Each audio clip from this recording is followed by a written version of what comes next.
nyina w'umuntu. Uri mwiza nyina w'umuntu, sohoka isendereye urukundo mugaba buzima nzira itazimiza. Bamwe bakwita mutima w'urugo, ngewe nkwise mugaba buzima. Ugomba bwira mutima ukunda, ntajya akangwa n'ibimutonda, iteka interuye ni urukundo. Nkabona ibibondo bimwizihira, ubuguyiguyi n'utubyiniriro, iwuzira ushenge kibondo cyanjye cyone umbwira wakuvuze. Ni nyina w'umuntu yokabyara, agira urugwiro rwiza buzima.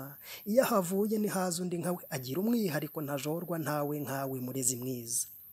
Nyina w'umuntu yokabyara, niwe uguhangayikira ukaye, ibyo guta inkundi simpatinda, kandi akaje agakangara, kandi akaje ko akagahinda kondo uriya agana muganga, ngo hate ikibondo kitamucika. Yarwanye na byinshi uri ikibondo, aca mu majuri bamwijundika, ntiyaduhoka ngo ukunde ujye juru.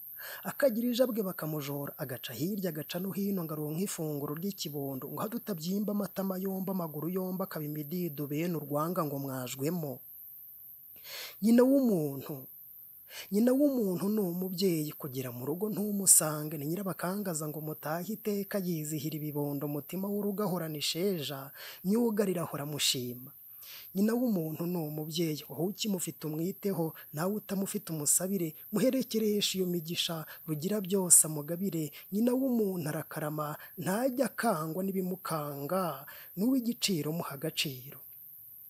Nta mugore nta buzima nta terambere. Bagore beza rugira abandi imigisha yandi bakundire, amashyi n'impundu tubibahunde. Umusizi Deo.